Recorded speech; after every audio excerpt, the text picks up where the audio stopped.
Part 1. The Arena of Champions. The grand hall of the Veltari Imperial Palace stretched so high that clouds formed near its ceiling. Thousands of beings from across the galaxy filled the massive arena, their voices creating a thunderous roar that shook the very foundations of the ancient structure. Today was the final day of the Tournament of Champions, an event held once every 10 years to showcase the greatest warriors in known space. In the royal viewing box, a small child sat beside the Empress. His name was Kyle, and his skin shimmered with a soft blue light that marked him as Veltari royalty. At 6 years old, this was his first time attending such a grand event. His large eyes watched the arena floor with wonder and excitement. The Empress Lyra smiled at him warmly, her hand resting gently on his shoulder. "Are you enjoying the tournament, little one?" she asked in her melodic voice. Kyle nodded eagerly, unable to tear his gaze from the arena below. He had seen warriors from the Rocky Mountains of Theron, swimmers from the water world of Aquarius, and even a creature made entirely of living crystal. Each fight had been more amazing than the last. Emperor Vex sat on his throne beside them, his powerful frame radiating authority. His purple robes flowed around him like liquid shadow. He raised his hand and the crowd fell silent instantly. His voice boomed across the arena without need for amplification. "Citizens of the Empire and honored guests, we have reached the final match of this tournament. The victor will receive not only the champion's crown but also a place of honor in my personal guard." The crowd erupted in cheers once more. Two massive doors at opposite ends of the arena began to open. From the eastern gate emerged a towering warrior named Boran, a Veltari champion who had won 17 consecutive matches. His armor gleamed like starlight, and he carried a plasma blade that hummed with deadly energy. From the western gate came a figure that made the crowd murmur in surprise. He was human, a species rarely seen in this sector of space. He stood much shorter than his opponent, and his armor looked old and battered, covered in scratches and scorch marks. He carried no fancy weapons, only a standard plasma rifle and a combat blade at his hip. The announcer's voice rang out. "From the outer colonies, fighting for the right to earn his fortune, we have Doyen, the human wanderer." Doyen walked to the center of the arena with steady steps. His face remained hidden behind his helmet, but his body language spoke of exhaustion and determination in equal measure. He had fought his way through 12 matches to reach this final round, and each victory had cost him dearly. The Emperor leaned forward with interest. Humans were uncommon in the Empire, and this one had proven surprisingly capable. "Tell me, Lyra, what do you know of humans?" The Empress considered the question. "They are from a world called Earth, far from our borders.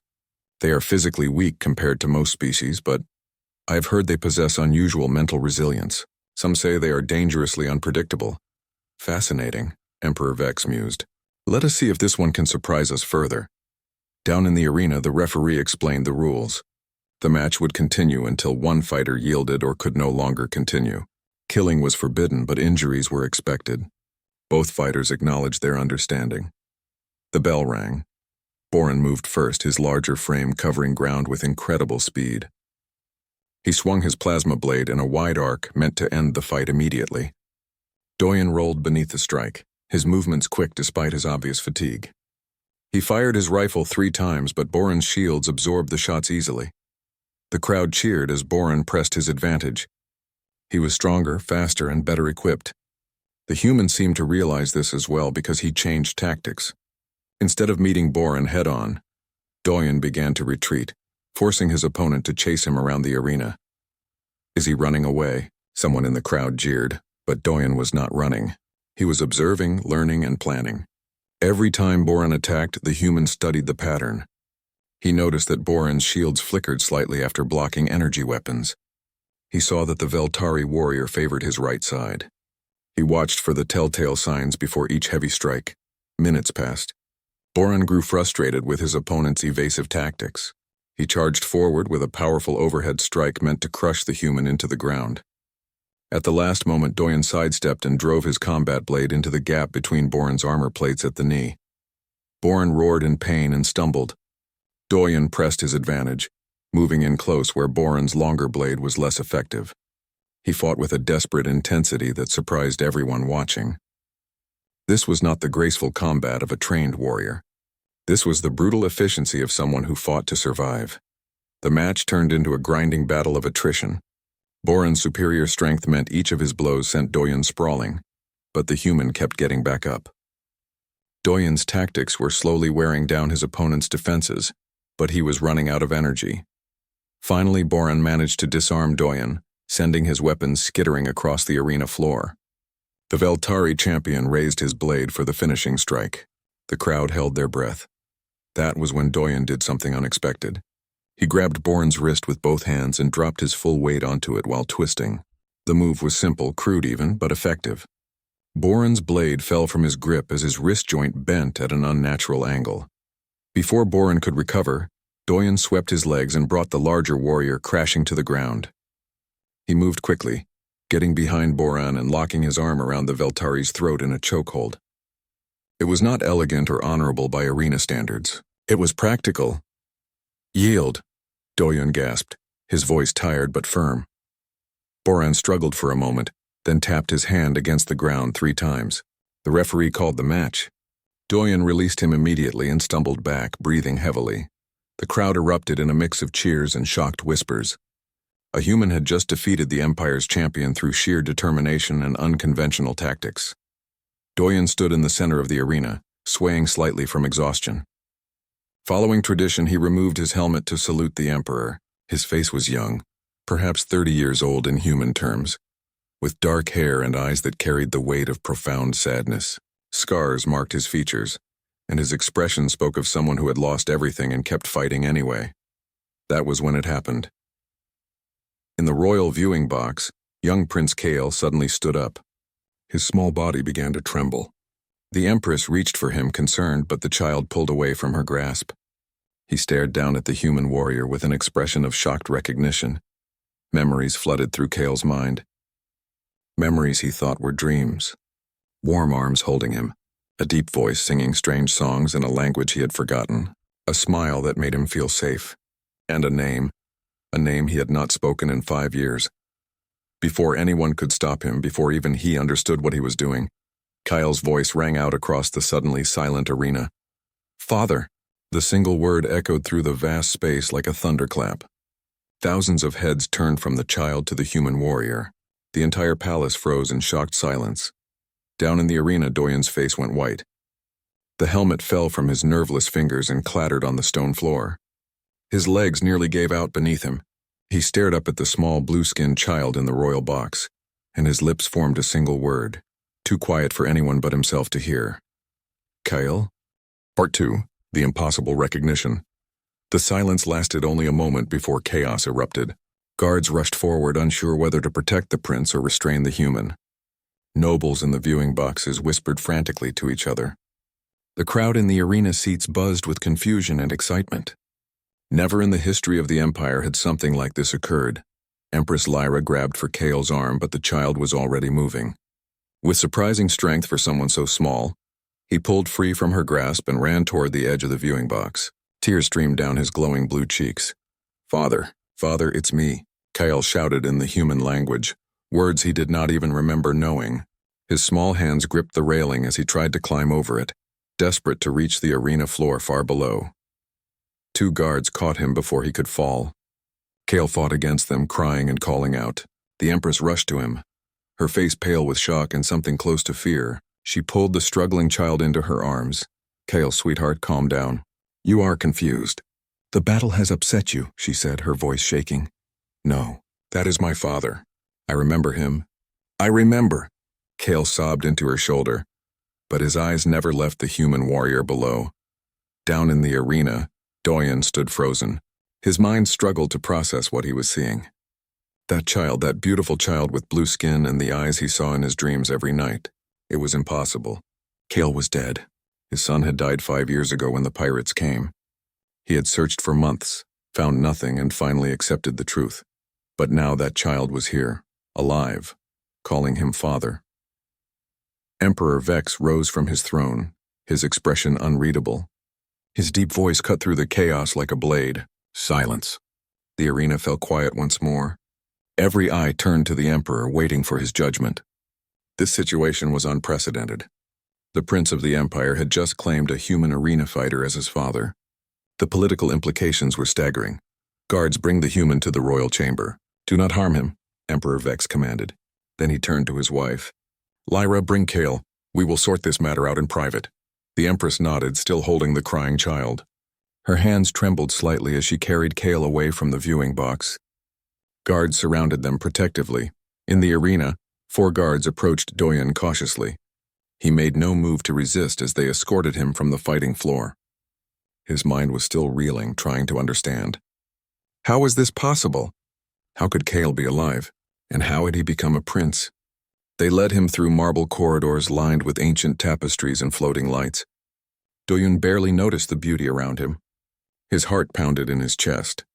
After 5 years of searching, 5 years of fighting in arenas and cantinas across the galaxy, desperate for any information about his missing son, he had found Kyle by accident. Or had Kale found him? They entered a large private chamber. Emperor Vex sat in a high-backed chair, his expression stern. Empress Lyra stood beside him and Kale sat in her lap, his small face buried against her neck. The child's shoulders shook with quiet sobs. Doyen was positioned in the center of the room, guards on either side. He wanted to run to his son, to hold him, to never let go again, but he forced himself to remain still and respectful. These people had power over whether he ever saw Kale again. Emperor Vex studied the human carefully. You are Doyen of Earth? Yes, Your Majesty, Doyen replied, his voice hoarse. And you claim this child is your son? I do not claim it, Your Majesty, I know it. His name is Kyle. He was born 6 years ago on the colony world of Haven's Edge. His mother was Nari of House Velnar, a Veltari woman who chose to marry a human despite her family's objections. Doyen's voice cracked slightly. 5 years ago, pirates attacked our colony. I fought them as best I could, but I am just one man. They killed my wife and took my son. I searched everywhere, followed every lead, but I found nothing. I thought he was dead. The Empress's eyes widened at the mention of House Velnar. She looked down at Kale with new understanding. That explains the genetic markers we could never identify. The royal physician said he had Veltari DNA, but also something unknown. It was human all along. Emperor Vex's expression darkened. You say pirates took him? Yes, Your Majesty. A group called the Red Chain. They raided outer colonies, took anything valuable. Children were often taken to be sold as slaves or... Doyen's voice hardened. Worse things. Kyle lifted his head from the Empress's shoulder. His young voice was small and broken. I remember fire. And screaming. And then darkness for a long time. I was in a ship. It was cold and smelled bad. Then Mother found me. All eyes turned to Empress Lyra. She held Kale tighter, her own eyes glistening with tears. It was 5 years ago. I was traveling to a charity event in the outer territories. We received a distress signal from a damaged transport ship. When my guards boarded it, they found bodies. Pirates had attacked it, killed the crew, and taken everything valuable. But they left behind a child alone in a cargo hold. He was barely alive. She stroked Kale's hair gently. I'd always wanted a child, but could never have one. Finding him felt like a gift from fate. He had no identification, no records, no family we could locate. I took him in, raised him as my own. When I married Emperor Vex 2 years later, Kale became a prince. Doyen listened to her words, feeling a complex swirl of emotions. This woman had saved his son's life. She had given Kale love and safety when he had nothing. But she had also kept him from his real family, even if she did not know it. I am grateful to you for saving him, Your Majesty, Doyen said carefully.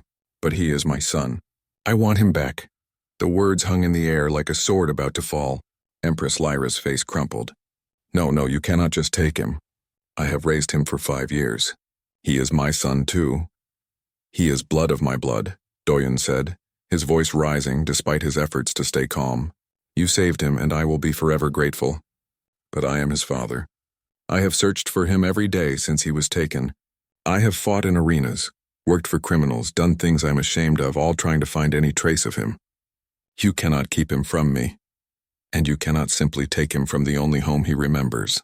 Lyra shot back, tears running down her face. He has been through trauma. He needs stability, not more upheaval. Kyle looked between the two adults, his face confused and frightened. Mother, father, why are you fighting?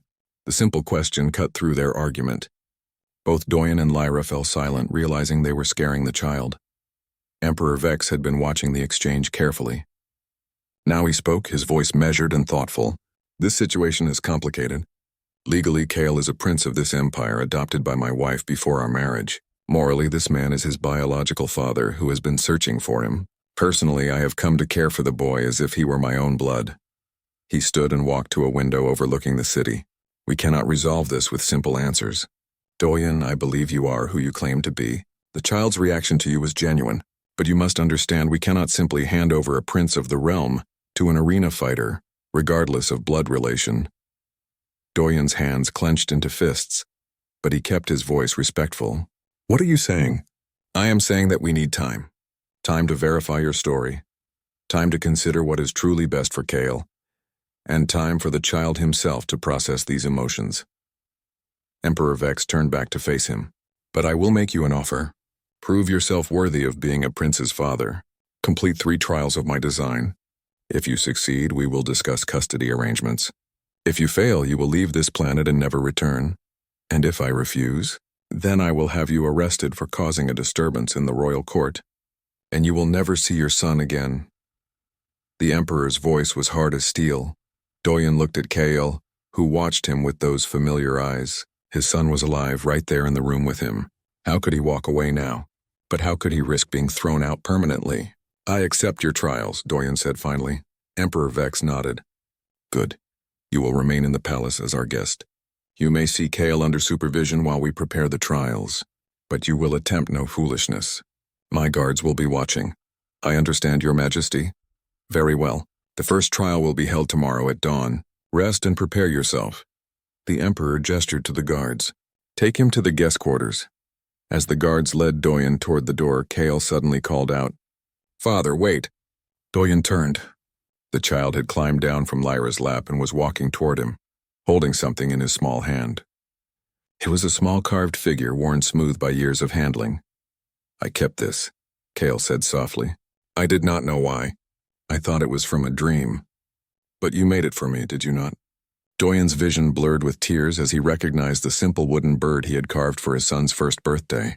Yes. Yes, I made it for you. Kyle smiled through his own tears and hugged Doyen's leg tightly. I missed you. I did not remember, but I missed you. Doyen knelt down and wrapped his arms around his son, breathing in his scent, feeling the warmth of his small body. I missed you too. Every single day. The guards gave them a moment before gently pulling them apart. As Doyen was led from the room, he looked back one last time. Kale stood between his 2 mothers and his adopted father, a child caught between 2 worlds. But Doyen had found him. After 5 years, he had found his son, and whatever trials the Emperor set before him. Part 3. The Empress's Truth. The guest quarters were far nicer than any place Doyen had stayed in 5 years. The room had soft furniture, a large bed, and windows that showed the palace gardens below. But he barely noticed any of it. He sat on the edge of the bed, holding his head in his hands, trying to process everything that had happened. His son was alive. Kale was alive, healthy, and apparently royalty. It was more than Doyen had dared to hope for during his years of searching, but now he faced a new challenge. The Emperor wanted him to prove himself worthy. 3 trials stood between him and his son. A knock came at the door. Enter, Doyen called out. A guard stepped in, followed by Empress Lyra. She wore a simple dress now instead of her royal robes, and her face looked tired and sad. The guard remained by the door as she approached Doyen. May I sit? She asked quietly. Doyen nodded, standing briefly out of respect before sitting back down. Lyra took a chair across from him. For a long moment, neither spoke. Finally, the Empress broke the silence. I wanted to explain. To tell you everything about how I found Kale and why I kept him. You do not owe me explanations. Your Majesty, Doyen said, though his tone suggested he did want to hear them. Perhaps not legally, but morally I do. Lyra folded her hands in her lap. Let me tell you my story. She took a deep breath and began. I was born into a noble house, expected to marry well and produce heirs. I married young to a man my family chose. He was kind enough, but we never loved each other. And despite years of trying, I could not give him children. Among my people, this is considered a great failing. Her voice grew softer. My husband died in an accident when I was 30. I was alone, childless, and pitied by everyone who knew me. My family wanted me to remarry to try again, but I could not face more disappointment. So I threw myself into charity work instead. I traveled to poor worlds, helped build schools, provided medical care. It gave my life meaning when I thought I had none. Doyen listened without interrupting. He could hear the pain in her voice, the years of loneliness and disappointment. 5 years ago, I was traveling to a mining colony to deliver supplies. That is when we found the transport ship. It was drifting in space, badly damaged. My captain wanted to ignore it, but I insisted we investigate. We thought perhaps we could save someone. Lyra's eyes grew distant as she remembered. But everyone on board was already dead. Pirates had slaughtered them and taken everything of value. My guards searched the ship to make sure no attackers remained. That is when we heard crying. In a cargo hold locked behind a broken door, we found a child. He was so small, so scared. He had a wound on his arm and he was dehydrated and starving. Another few hours and he would have died. How did he survive that long? Doyen asked. There was a water recycler in the cargo hold, broken but still working enough to give him a few drops, and he had eaten some emergency rations he found. But he was barely conscious when we found him. Lyra smiled sadly. The moment I held him, something inside me healed. This child needed me. For the first time in years, I had a purpose. She looked directly at Doyun. We searched for any information about him. We checked databases, missing children reports, everything. But that transport ship was unregistered, probably used by smugglers. Everyone on board carried false identification or none at all. We found no clue about where this child came from or who his family was. Did you try very hard to find his family? Doyen asked, unable to keep a slight edge from his voice. Lyra met his eyes without flinching. I tried as hard as I could while still hoping we would find nothing. Does that make me a terrible person? Perhaps it does. But I wanted him so badly. I wanted to be a mother so desperately. When months passed with no leads, I made it official. I adopted him legally under Empire law. And you never thought he might have family searching for him? I thought about it every day, Lyra admitted. But I told myself that anyone who loved him would have kept better track of him. I told myself that he was better off with me than with people who had lost him to pirates. I told myself many things to quiet my guilt. Doyen felt his anger toward her fading. She was not evil or cruel. She was just a lonely woman who had found a child who needed her. In different circumstances, he might have been grateful to her. What was he like? When you first took him in? Doyen asked. Lyra's face softened. He had nightmares every night. He would wake up screaming, crying for his mother. He knew a few words in a language I did not recognize. Human language, I understand now. But mostly he was silent. For months, he barely spoke at all. The doctors said the trauma had locked away many of his memories. She continued. I spent every day with him.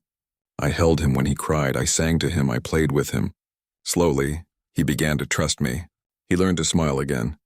He started calling me mother. And my heart, which had been broken for so long, finally felt whole. Then you married the Emperor? Yes, 2 years after I found Kale. Vex is a good man, better than most rulers. He had lost his first wife to illness and was raising the Empire alone. We married for practical reasons at first, but we grew to care for each other. And he accepted Kale completely, loved him as if he were his own blood. Lyra stood and walked to the window, looking out at the gardens. We gave Kale everything. Education, training, love. He grew from a traumatized child into a bright, happy boy. I watched him learn to laugh, to play, to trust again. I watched him become my son. She turned back to Doyun, tears in her eyes. And now you appear, and I am terrified. Terrified that I will lose him. Terrified that he will choose you over me. Terrified that taking him from the only home he remembers will hurt him all over again. Doyen stood as well, his own emotions churning. You think I want to hurt him? He is my son. I have dreamed of finding him every night for 5 years. I will not apologize for wanting him back. I am not asking you to apologize. I am asking you to consider what is truly best for Kale, not just what you want. Lyra stepped closer to him. You are his father by blood. I cannot deny that. But I am his mother by love and time. These 5 years matter. The life we have built matters. So what are you suggesting? That I walk away? That I let him grow up thinking some arena fighter who looked like him was just a coincidence? No. I am suggesting we find a solution that does not tear him apart. Lyra wiped her eyes. The Emperor's trials are not meant to be impossible. Vex is a fair man. He wants to see if you are truly someone who can be part of Kale's life, someone who can handle the responsibility of being a prince's father. Doyen felt some of his anger drain away, replaced by exhaustion, I do not know how to be a prince's father. I am just a man who worked as a surveyor on a colony world. I only learned to fight because I had to, because it was the only way to move through the criminal underworld where children are bought and sold. Then learn, Lyra said simply. Show Vex that you can adapt. Show him that you put Kale's needs above your own desires. Do that, and perhaps we can all find a way forward together. Together? Doyen looked at her skeptically. You would share custody with me? If it means Kale gets to keep both his parents, then yes. I would rather share him than lose him completely. Or worse than force him to choose and live with the guilt of abandoning one of us. Lyra's voice was firm now. I have learned something in my years of loneliness. Love is not a limited resource. There is always room for more people to care for a child, and Kale deserves all the love we can give him. Doyen wanted to argue, to insist that he was Kale's real parent and that he had the only legitimate claim. But he thought about his son's face in that chamber, looking between the two of them with confusion and fear. Kale loved the Empress. That much was clear. Taking him away from her would cause him pain. And Doyen had caused his son enough pain already by failing to protect him 5 years ago. What are the trials? He asked finally. I do not know. Vex has not told me. But I know they will test more than just your fighting skills. He will want to see your character, your wisdom, and your willingness to sacrifice. Lyra moved toward the door, then paused. I meant what I said. I am grateful you are alive, and I am grateful Kale gets to know his father. I just hope you understand that being a father is more than blood. It is about doing what is best for your child, even when it hurts you. After she left, Doyen sat alone with his thoughts. Tomorrow would bring the first trial. He had no idea what to expect, but he knew one thing for certain. He would face whatever came, not just for himself, but for Kale. His son deserved a father who could protect him, provide for him, and yes, even share him if necessary. Doyen had spent 5 years thinking only of getting Kale back. Now he had to think about what kind of life Kale deserved. As night fell over the palace, Doyen lay in the soft bed and stared at the ceiling. Somewhere in this massive building, his son was sleeping. Tomorrow he would begin to prove himself worthy of being in that child's life. He would not fail. Not again. Part 4. The trials begin dawn came too quickly. Doyen barely slept, his mind racing with thoughts of Kale and what challenges awaited him. A guard knocked on his door before the first light touched the sky, informing him that the first trial would begin within the hour. They led him to a different arena, smaller than the grand one from yesterday but no less impressive. This one was used for military training, its floor marked with scorch marks and weapon impacts from countless practice sessions. Stands surrounded the arena, already filling with nobles and officials who wanted to witness the unusual trials of the human who claimed to be a prince's father. Emperor Vex sat in a viewing platform with Empress Lyra beside him. And there between them sat Kale. The child's face lit up when he saw Doyen enter the arena, and he waved excitedly. Doyen waved back, feeling his heart clench with love and determination. The Emperor stood, and the crowd fell silent. Doyen of Earth, you stand before us to prove your worth as a father to Prince Kale. The first trial is combat. You have already shown yourself capable in battle. But can you protect your son against the greatest threats? You will face Boran, champion of the Imperial Guard, in a fight to submission. Doyen felt his stomach drop. Boran was the warrior he had fought yesterday, the one he had barely defeated after exhausting himself in previous matches. And yesterday he had used a weapon. Today he noticed no weapons were being offered. Boran entered from the opposite side of the arena. The large Veltari warrior looked angry, his pride still wounded from yesterday's defeat. But today would be different. Today he was fresh and ready, while Doyen had barely recovered from his injuries. This trial tests whether you can protect Kale from physical threats. If you cannot defeat our champion, how can you keep a prince safe?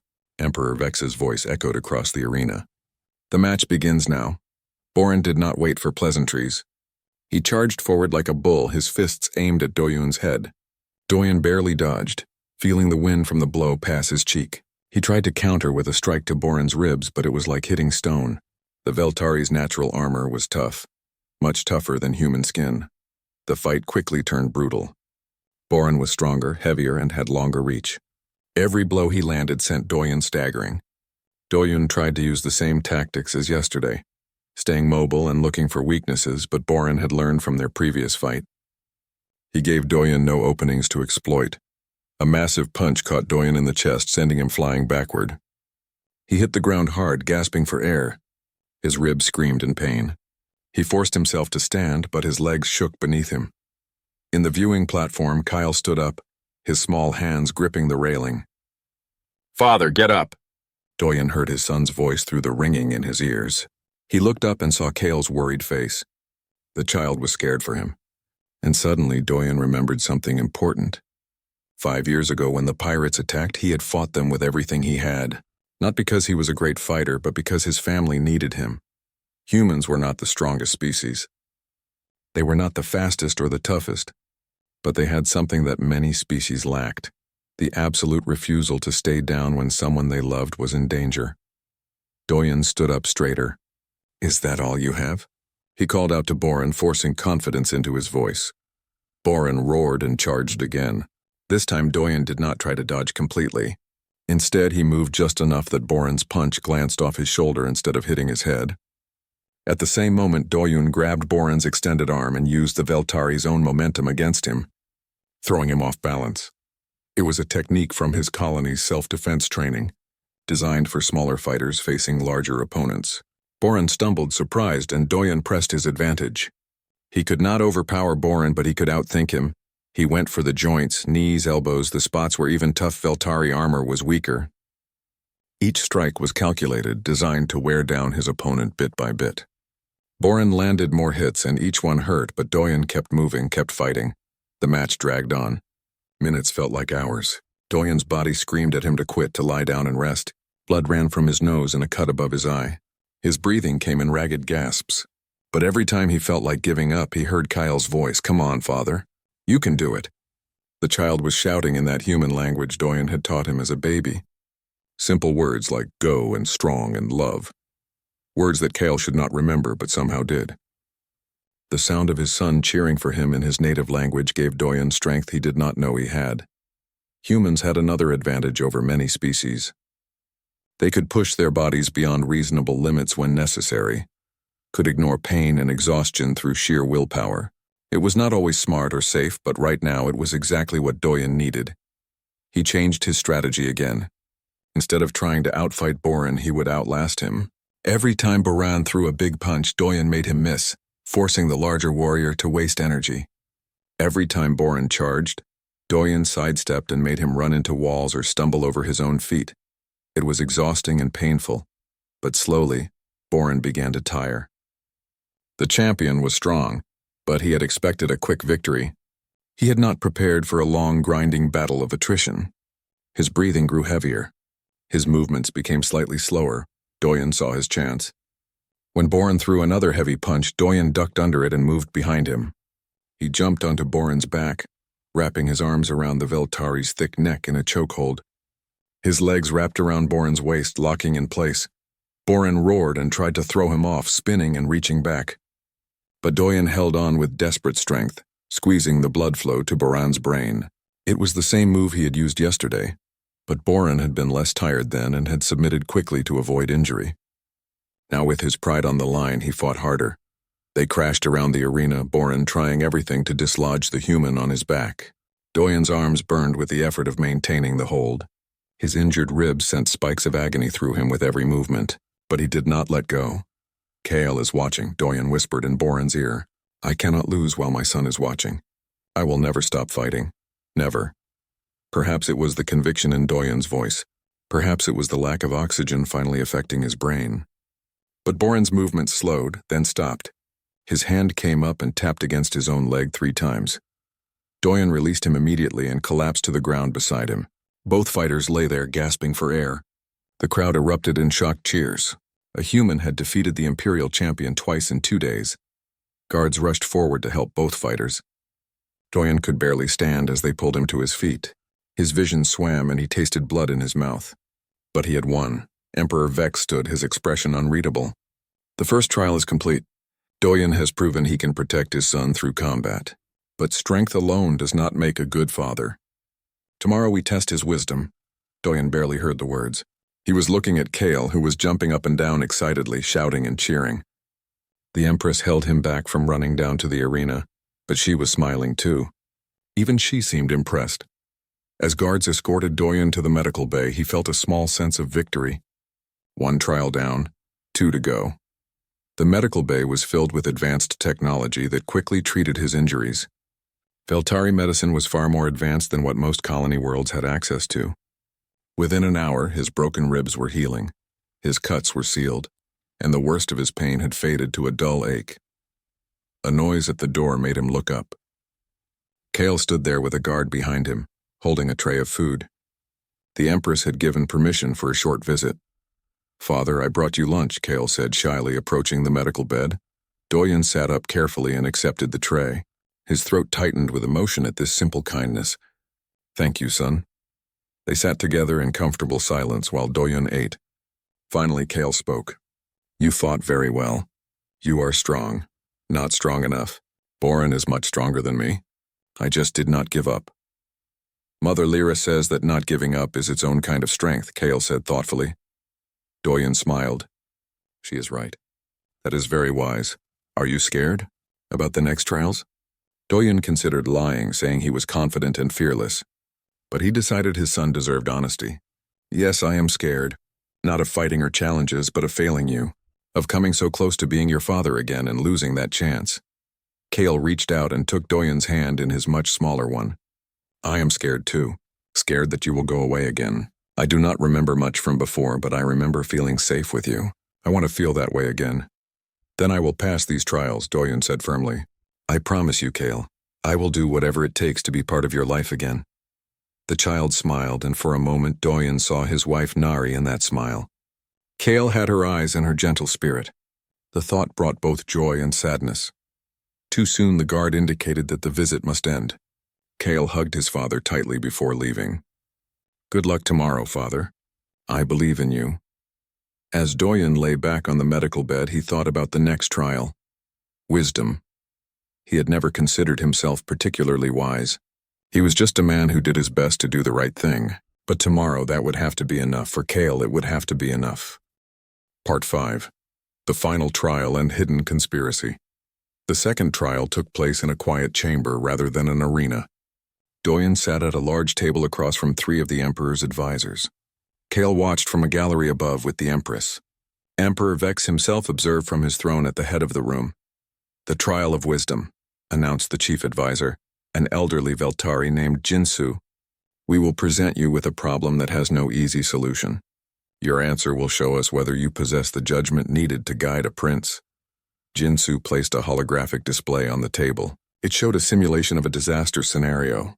You are the governor of a colony world. A plague has broken out in the capital city. You have enough medicine to save 1,000 people. But the plague has infected your wife and child. They are in a different city, and the journey to reach them will take the time needed to save 100 strangers. Do you save the 1,000 or do you save your family? Doyen studied the scenario carefully. He could feel everyone's eyes on him. This was a classic ethical dilemma, designed to test what kind of person he was. Would he choose duty over family? Would he be selfish or selfless? But as he looked at the problem, something bothered him. "May I ask questions about the scenario?" "You may," Jinsu replied. "What kind of plague is it? How does it spread?" The advisor seemed surprised by the question. "It spreads through air contact." "Infection occurs within hours of exposure. And the medicine, is it a cure or a preventive measure?" "It can cure early-stage infection and prevent infection in those exposed but not yet sick." Doyen nodded slowly, thinking. He looked up at Kyle, watching from above, then back at the advisors. "I reject the premise of your question." A murmur went through the room. Emperor Vex leaned forward with interest. "Explain. You are asking me to choose between my family and my duty, but that is a false choice created by limited thinking." Doyen stood and pointed at the holographic display. "If the plague spreads through air contact and the medicine prevents infection, then I do not need to travel to my family. I send a courier with enough medicine for them. That takes perhaps 10 doses. Then I use the remaining medicine to treat the 1,000 people in the capital. The courier might not reach them in time," Jinsu pointed out.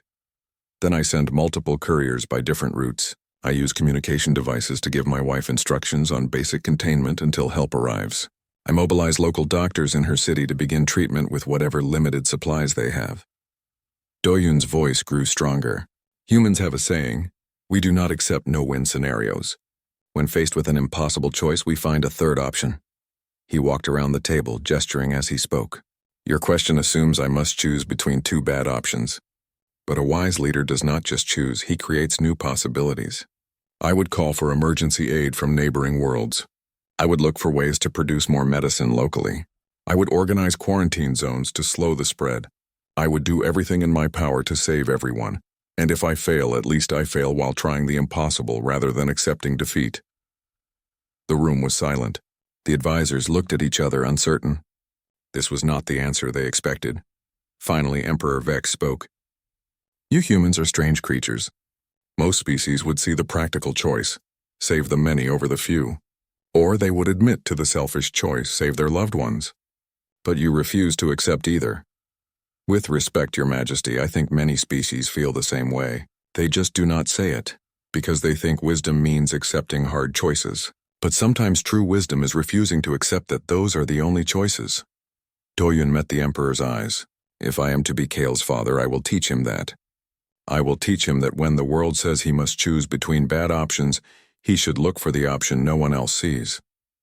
Emperor Vex studied him for a long moment, then smiled slightly. The trial of wisdom is complete.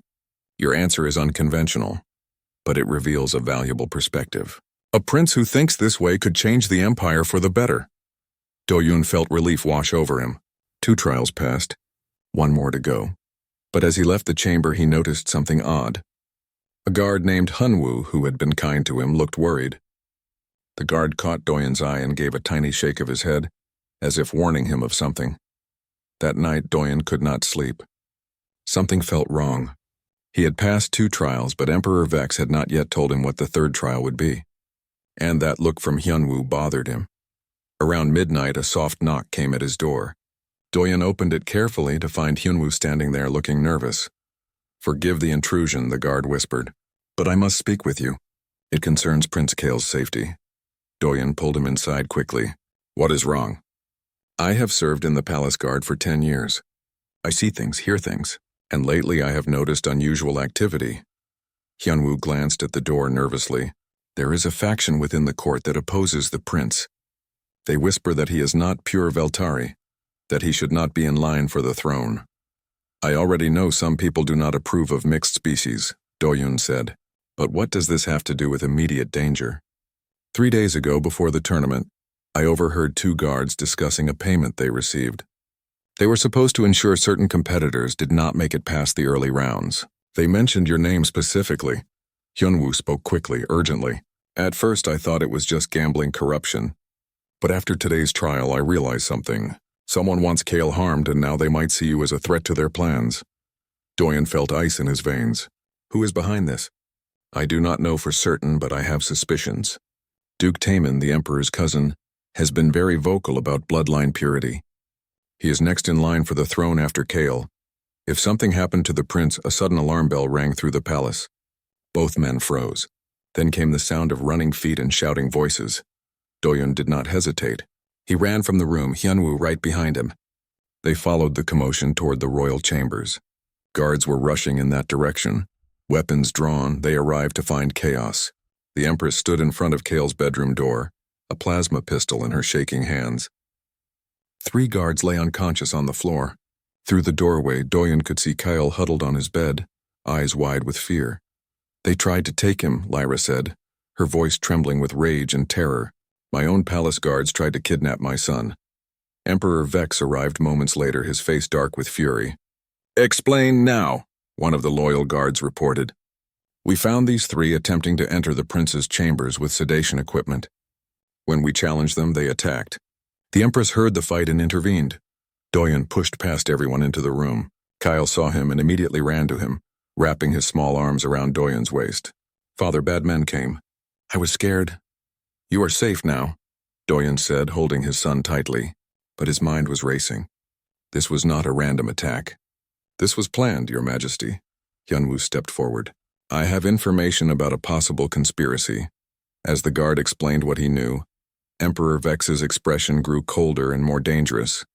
Bring Duke Taemin to me. Now. and arrest anyone who has had private meetings with him in the past month. The situation was worse than anyone thought. Duke Taman had been planning to eliminate Kale for years. The pirate attack 5 years ago that killed Nari and took Kale, it had not been random.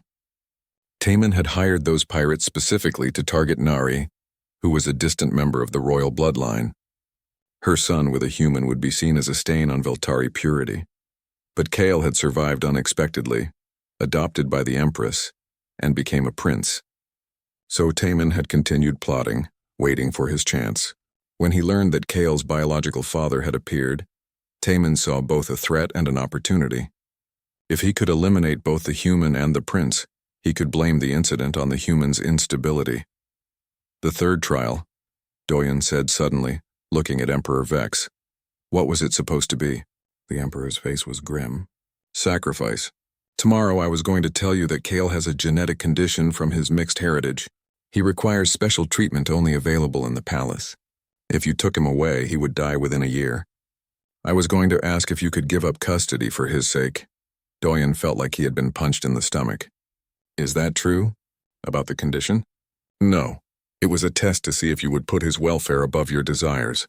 But now I see the test was designed by Taman's influence. He suggested it to me, knowing it would either break you or give him ammunition to paint you as selfish. The Duke was brought in under guard, struggling and shouting. This is outrageous. I am your cousin. Your own blood. You ordered the death of my wife's distant cousin and attempted to kill my son. Twice.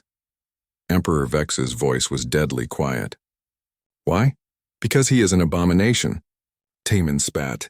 Mixed blood sitting on the throne? Ruling over pure Veltari? It is wrong. The Empire needs pure leadership, not half-breed mongrels. The room erupted in angry shouts. Emperor Vex raised his hand for silence. You speak of purity, but all I see is murder and treason. You will stand trial for your crimes. As guards dragged Taman away, still shouting about purity and bloodlines, Doyen held Kale closer. His son had been in danger all this time, and none of them had fully known it. The Empress approached them, tears running down her face. I almost lost him again. If I had not Part 6 confrontation and choice, the palace was locked down immediately. Every guard was questioned, every noble investigated. Emperor Vex was thorough and ruthless in rooting out those who had supported Duke Taman's conspiracy. What they discovered was worse than anyone expected. Taman had been planning his coup for years. He had supporters among the military, nobles who believed in Veltari racial purity, and even some common citizens who feared the growing presence of other species in the Empire. The attempted kidnapping of Kyle was meant to be the beginning of a larger takeover. Doyen spent the next 3 days helping with the investigation. His experience searching through the criminal underworld for his son had taught him how to spot lies and follow leads. He worked alongside Hyunwoo and other loyal guards, uncovering the full scope of the conspiracy. On the 4th day, they found evidence that shocked everyone. Taman had not only hired the pirates who killed Nari, but he had also been funding anti-integration terrorist groups across multiple worlds. Dozens of attacks on mixed-species families could be traced back to his money and influence. All these people, Doyun said quietly, looking at the list of victims. All these families destroyed because of one man's hatred. Emperor Vex stood beside him in the investigation room, his face carved from stone. He will answer for every crime. But first we must ensure there are no more threats to Kale. Taman is captured, but his supporters remain. As if summoned by those words, an explosion rocked the palace. Alarms blared as smoke filled the hallway outside. Guards rushed to respond, weapons ready. Through the communication system, a voice announced that rebels had breached the outer wall. They are trying to free Taman and kill Kale in the chaos, Hyunwoo shouted over the noise. The prince's chambers. Doyen was already running. He had memorized every hallway between his quarters and his son's room during his time in the palace. Behind him, he heard Emperor Vex calling orders to his guards, organizing the defense. Doyen reached Kale's chambers to find Empress Lyra already there, holding their son behind her. She had a plasma pistol in each hand, pointed at 3 armed rebels who had somehow gotten past the outer defenses. Stay back, or I will shoot, she warned them, her voice steady despite her fear. The rebels laughed. You cannot kill all 3 of us before one of us reaches the abomination. That was when Doyen hit the first rebel from behind. Having approached silently, the rebel went down hard. Doyen rolled, grabbed the fallen weapon, and fired at the second rebel before the man could turn around. The third rebel spun toward this new threat, which gave Lyra the opening she needed. Her shot took him in the shoulder, spinning him around, and Doyen's follow-up shot took him down. "Are you hurt?" Doyen asked, checking both Lyra and Kale quickly. "We are fine," Lyra said, lowering her weapons. Her hands shook now that the immediate danger had passed. "Thank you." More explosions sounded from deeper in the palace. Kale whimpered and clutched at both his parents. "What is happening?" "Bad people are trying to hurt us," Doyen said honestly. He had learned that Kale was brave enough to handle truth. "But your mother and I will not let them." Emperor Vex arrived with a squad of guards. His eyes took in the scene. The unconscious rebels, his wife and adopted son safe, and the human who had helped protect them. "The rebels have taken the detention center where Taman is held," Vex reported. "They freed him and are trying to fight their way to the throne room. If they take it, they can broadcast a claim to the throne and call for more supporters to join them." "How many rebels?" Doyen asked. "At least 30 that we have confirmed. They knew the palace layout and our guard rotations. Someone high-ranking helped plan this." The Emperor's face was grim. "We are outnumbered in this section of the palace," Doyen thought quickly. He had studied the palace layout during his investigation. The throne room has 3 entrances. If we can block 2 and funnel them through one, we can hold them off with fewer defenders. "And leave ourselves trapped if they break through?" one guard challenged. "Not trapped, strategic." Doyen pointed to the holographic map one guard was carrying. "The throne room has windows large enough for adults.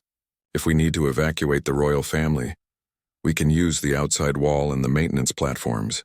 But the rebels do not know we know about those. They are not on official maps. Only maintenance workers and people who have been searching every inch of the palace would know." Emperor Vex looked at him with new respect. "You found those during your investigation?" "I was looking for hidden passages that could be used to smuggle Kale out. Instead, I found escape routes."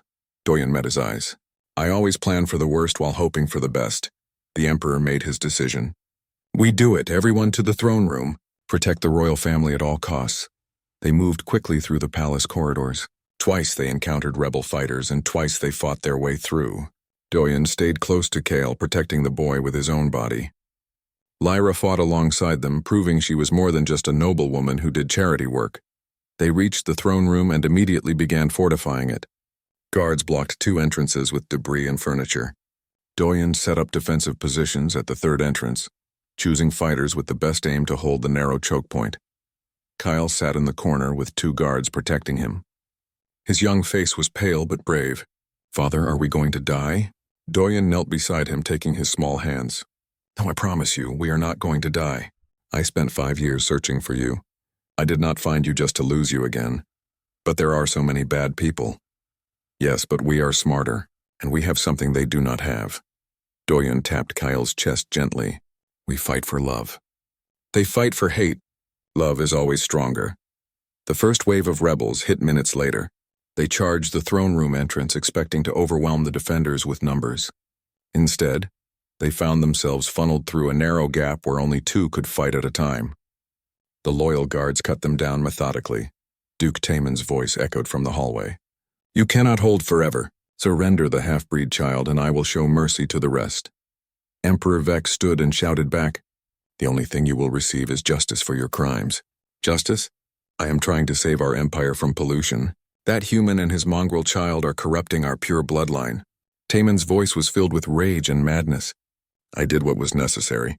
I eliminated the threats to our race." "You eliminated innocent families," Doyen shouted back.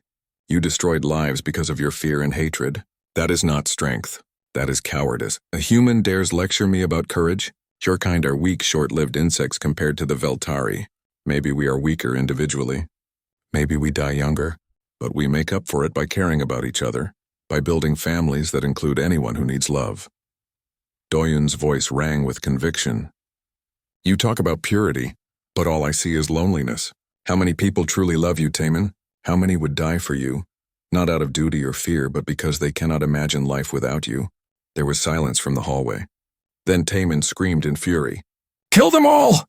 The rebels charged again, more desperate this time. The fighting was fierce and brutal. Doyen fought alongside Veltari guards, proving that humans could hold their own when it mattered. He took hits meant for others, protected the wounded, and refused to back down. But there were too many rebels. Slowly, inevitably, they were being pushed back. A plasma bolt hit Doyen in the shoulder, spinning him around. He stumbled but kept fighting. Kyle screamed, "Father!" Doyen looked at his son, saw the terror in those young eyes. And he made a decision. He threw down his weapon and stepped forward, hands raised. "Wait! Stop!" he shouted. "Taman, I will make you a deal." The fighting paused. Emperor Vex looked at him in confusion. "What are you doing?" "Let them go," Doyen said, his voice carrying across the room. "All of them. Let the Emperor, the Empress, Kale, and all the guards leave safely. In exchange, you can have me, kill me, parade my body, do whatever you want. Just let my son live." "No." Kale struggled against the guards holding him. "Father, no!" Lyra's face was white with shock. "Doyen, you cannot— This is the third trial, is it not?" Doyen looked at Emperor Vex. "Sacrifice." "Give up what I want most for the good of my son." "Well, I want to live. I want to watch Kale grow up, to teach him, to be his father. But if my death means he lives, then I die gladly." Emperor Vex stared at him, and something shifted in the Emperor's expression. Understanding and more than that, respect. Taman laughed from the hallway. "Finally, the human shows wisdom. Yes, I accept. Your life for theirs. Come here and I will let the others go." Doyen started walking toward the entrance. Behind him, Kale was crying, begging him not to go. Lyra was shouting. The guards looked confused, but Emperor Vex smiled slightly and gave a tiny nod to his guards. He understood what Doyen was really doing. As Doyen reached the entrance, Taman stepped into view. A plasma pistol pointed at his head. "Stupid human. Did you really think I would honor that deal? Once I kill you, I will kill everyone else anyway." "I thought you might say that," Doyen said calmly. That was the signal. The guards Vex had positioned near the windows fired on the rebels from behind. Having circled around through the— Part 7. A new family. Doyen woke up 3 days later in the medical wing of the palace. The first thing he saw was Kale's face, the child sleeping in a chair beside his bed with his small hand holding Doyen's. The sight made his heart clench with love and gratitude. He was alive. His son was safe. Somehow, against all odds, they had survived. The door opened softly and Empress Lyra entered carrying a tray of food. She smiled when she saw Doyen was awake. "Welcome back. You gave us quite a scare. How long was I out?" Doyen's voice was rough from disuse. 3 days. The plasma bolt did more damage than the doctors initially thought. But you are healing well." She set down the tray and gently woke Kale. "Sweetheart, your father is awake." Kale's eyes flew open. He looked at Doyen and tears immediately filled his eyes. "Father, you came back." "I promised I would not leave you again," Doyen said, pulling the child into a gentle hug. "It will take more than some rebels and a plasma bolt to break that promise." Over the next hour, Lyra filled him in on everything that had happened. Duke Taman was in prison awaiting trial, facing charges of treason, murder, conspiracy, and attempted regicide. His supporters had been arrested or had fled the planet. The Empire was safe, at least for now. "And Hyunwoo?" Doyen asked, remembering the guard who had been shot protecting him. "He will recover. He has been promoted to captain of the prince's personal guard for his bravery and loyalty." Lyra smiled. "The Emperor values those who protect his family." Speaking of the Emperor, Vex entered the room shortly after. He dismissed his guards, wanting to speak privately with those he considered family now, rather than subjects. "Doyen of Earth," the Emperor said formally, "you have passed all 3 trials, though not in the way I expected. You have proven your strength, wisdom, and willingness to sacrifice for your son. More than that, you have proven yourself a man of honor and courage. Thank you, Your Majesty." "Does this mean—" "It means we must discuss Kale's future, all of us together." Vex sat down, looking less like an emperor and more like a tired man who loved his family. "I could give you full custody. By blood and by your actions you have earned that right. But is that truly what is best for Kale?" Doyen looked at his son, then at Lyra, who had raised him for 5 years. He thought about the conversation they had had days ago. "No, it is not." Lyra's eyes widened. "What?" "Kyle needs both of us. He needs his father who shares his human heritage and can teach him about that side of himself. But he also needs his mother who saved him, raised him, and loves him." Doyen took a deep breath. "And he needs the stability and opportunities that come with being a prince. I cannot give him those things on my own." Emperor Vex leaned forward. "What are you proposing?" "Shared custody. I want to be part of Kale's life, but I do not want to tear him away from the family he knows. Doyen spoke carefully, thinking through each word. If you will allow it, I would like to live in the palace to help raise him alongside the Empress. Not as a servant or a guest, but as his father. Lyra's hand went to her mouth, tears spilling down her cheeks. You would do that? Stay here, share him with me? You saved his life when I could not. You gave him love when he had nothing. You are his mother in every way that matters. Doyen's voice was thick with emotion. I was angry at first, thinking you had stolen him from me. But you did not steal him. You rescued him. There is a difference. Emperor Vex stood and walked to the window, his hands clasped behind his back. What you are suggesting is highly unusual.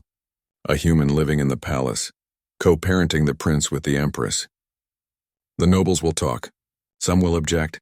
Let them talk, Doyen said firmly. After what just happened, everyone knows that Kale is in danger because of who he is. He needs people around him who will die to protect him. People who love him more than power or tradition. Can any noble offer that? The emperor turned back with a slight smile. You make a compelling argument.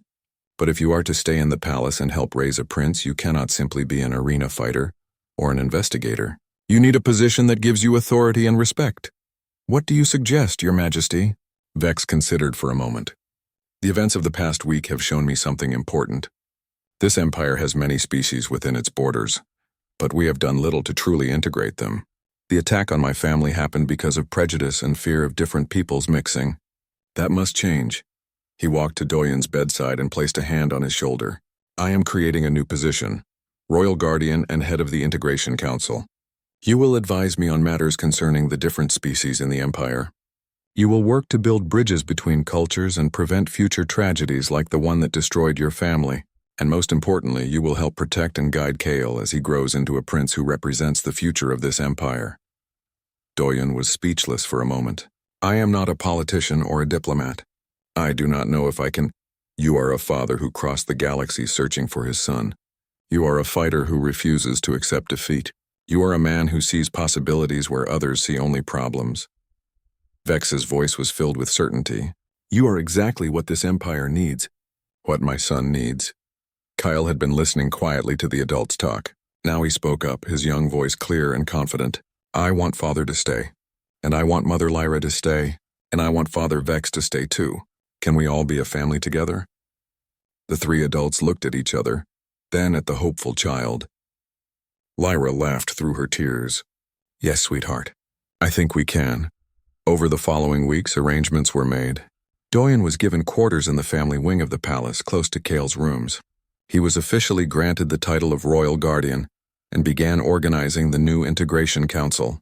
Representatives from a dozen different species were appointed to help build better understanding between cultures. The work was challenging. Many Veltari nobles were suspicious of a human having such influence, but Doyen's actions during the rebellion had earned him respect among the common people and the military. Stories spread of the human who had stood beside the emperor to protect the prince, who had been willing to sacrifice himself for his son. Kyle thrived with both his parents actively in his life. Mornings were spent with Lyra, learning Veltari history, culture, and the responsibilities of being a prince. Afternoons were with Doyen, learning about human creativity, persistence, and the many worlds beyond the Empire's borders. Evenings were often spent with Emperor Vex, learning statecraft and strategy. The child learned that he did not have to choose between his two heritages. He could be both Veltari and human, both a prince and a regular child. He could honor his birth mother Nari's memory while loving the mother who raised him. He could have multiple fathers and be loved by all of them. 3 months after the rebellion, there was a ceremony in the grand arena where Doyen had first fought. The entire court gathered to witness Emperor Vex formally recognize Doyen as Kale's biological father and grant him permanent custody rights alongside Empress Lyra. Kale stood between his two parents, wearing robes that combined Veltari and human designs. When asked to speak, the child's voice rang out clearly across the arena. I used to have bad dreams about being alone, about losing everyone I loved. But now I know I will never be alone again. I have a mother who saved me. I have a father who never stopped searching for me. I have another father who chose to love me even though I was not his blood, and I have all of you. He gestured to the crowd. who protected me when bad people tried to hurt me. The crowd erupted in cheers. This child, this symbol of two species joined together, had become a hope for a better future. After the ceremony, Doyen took Kale to the palace training grounds. "Remember when you asked me to teach you to fight like a human?" Kale nodded eagerly. "Yes. Will you teach me now?" "I will teach you something better. I will teach you to think like a human." Doyen knelt down to his son's level. "Humans are not the strongest or the fastest. We are not the smartest or the longest lived. But we have one advantage that has helped us survive and thrive. What is that? We never give up. When the world says something is impossible, we find a way to make it possible. When we are knocked down, we get back up. When we are told we must choose between bad options, we create new options." Doyen tapped Kyle's chest gently. "That is the real human way of fighting. Not with fists or weapons, but with determination and hope. Will you teach me that?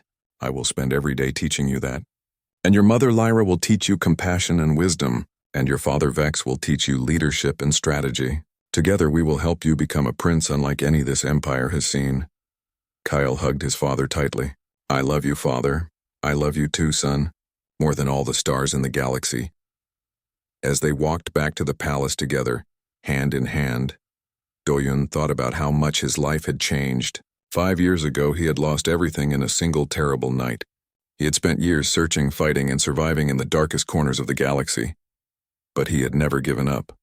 He had refused to accept that his son was gone forever, and because of that human stubbornness, that refusal to accept defeat, he had found what he thought was lost. He had found his son. He had found a family. And he had found a purpose.